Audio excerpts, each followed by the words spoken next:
Halo semuanya, hari ini kita akan melakukan sebuah perjalanan spiritual yang sangat istimewa, menapaki kembali jejak-jejak bersejarah Islam di Arab Saudi. Ini bukan sekedar tur biasa loh, tapi sebuah penjelajahan jiwa. Assalamualaikum warahmatullahi wabarakatuh. Semoga kedamaian, rahmat, dan berkah dari Allah senantiasa menyertai kita semua ya. Nah, penjelajahan kita kali ini disiapkan secara khusus oleh Haji Moko, seorang pembimbing manasik haji yang sudah bersertifikat dari Kementerian Agama Republik Indonesia. Jadi insya Allah, bersama beliau, kita akan coba gali makna yang lebih dalam di balik setiap tempat yang akan kita datangi. Jadi gimana? Sudah siap untuk menyelami lebih dalam, melampaui sekedar ritual, dan benar-benar menelusuri kisah-kisah agung di balik tanah suci ini? Kalau sudah siap, yuk kita mulai perjalanannya. Oke, perhatian pertama kita adalah tempat-tempat yang menjadi saksi jejak awal perjuangan Islam. Di sini kita akan melihat dua lokasi yang menjadi bukti ketabahan dan perlindungan ilahi, Taif dan Gua Sur. Kita mulai dari Taif. Coba deh, lihat pemandangannya. Kota yang indah, sejuk, dan subur banget. Tapi, di balik semua keindahannya ini, Taif menyimpan sebuah kisah ujian yang begitu berat bagi dakwah Rasulullah Shallallahu Alaihi Wasallam. Lokasinya ini strategis banget loh. Bayangkan aja, nggak sampai 1 jam dari Mekah, kita bisa menemukan suasana yang jauh berbeda. Taif ini letaknya di ketinggian pegunungan Hijazi, jadi cuacanya sejuk dan nyaman. Nggak heran karena keindahan dan kekayaan budayanya, kota ini sampai dijuluki ibu kota keindahan dan kreativitas. Nah, dari Taif, kita bergeser ke sebuah tempat yang menjadi simbol perlindungan dari Yang Maha Kuasa. Inilah dia, Gua Tur. Mungkin kelihatannya cuma seperti celah batu biasa ya, tapi disinilah sebuah keajaiban besar pernah terjadi. Tepat disinilah, di dalam Gua Tur, Nabi Muhammad dan sahabatnya yang paling setia, Abu Bakar, berlindung dari kejaran kaum Quraisy. Ini adalah momen yang sangat krusial dalam perjalanan hijrah ke Madinah, sebuah peristiwa yang benar-benar mengubah arah sejarah Islam untuk selamanya. Oke, perjalanan kita lanjut lagi ya. Sekarang kita menuju dua lokasi yang menjadi tonggak penting dalam pembentukan komunitas dan perjanjian umat Islam. Kita akan melihat Hudaybiyah dan Masjid Jawata. Nah, ini dia situs Hudaybiyah. Di tempat yang kelihatannya sederhana ini, sebuah keputusan strategis yang luar biasa diambil. Dan dampaknya, wah, terasa sampai ribuan tahun kemudian. Jadi, perjanjian Hudaybiyah itu lebih dari sekedar gencatan senjata biasa. Ini adalah sebuah kemenangan diplomasi yang sangat brilian.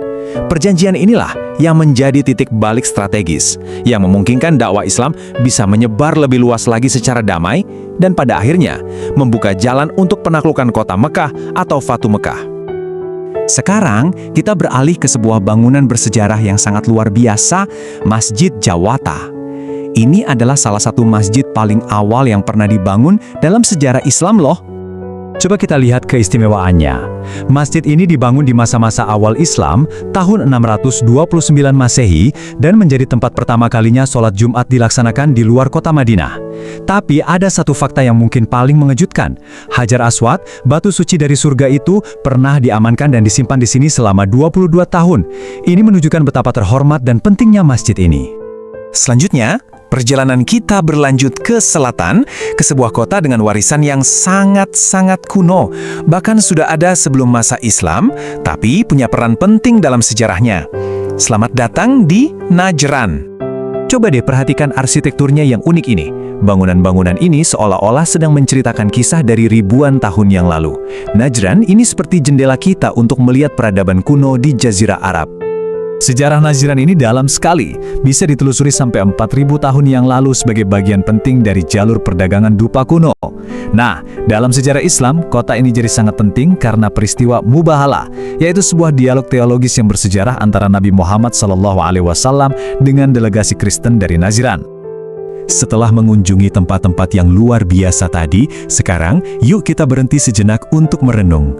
Karena perjalanan ini bukan cuma tentang melihat batu dan bangunan tua, ini tentang pelajaran untuk iman kita. Jadi, apa sih sebenarnya makna di balik semua kunjungan ini? Kenapa penting banget buat kita, terutama para calon jamaah haji dan umroh, untuk menyempatkan diri datang ke tempat-tempat bersejarah ini? Jawabannya ada pada 3 langkah ini. Pertama, kita mengambil pelajaran langsung dari sejarah perjuangan para pendahulu kita. Kedua, kita jadi paham betapa agung dan kayanya peradaban Islam saat itu. Dan yang paling penting, Yang ketiga, semua itu menjadi jembatan untuk meningkatkan keimanan kita kepada Allah. Jadi, tolong ingat ini baik-baik ya. Saat Anda nanti mengunjungi situs-situs ini bukan sekadar wisata. Anggaplah ini sebagai sebuah investasi spiritual, sebuah proyeksi untuk memperkuat dan memperdalam iman kita. Setiap langkah adalah ibadah, dan setiap pemandangan adalah pelajaran. Sebagai penutup, kami ingin menyampaikan salam hangat dari Haji Moko untuk seluruh jamaah calon haji dan umroh di tanah air. Semoga perjalanan ibadah Anda semua lancar, mabrur, dan penuh makna. Wassalamualaikum warahmatullahi wabarakatuh.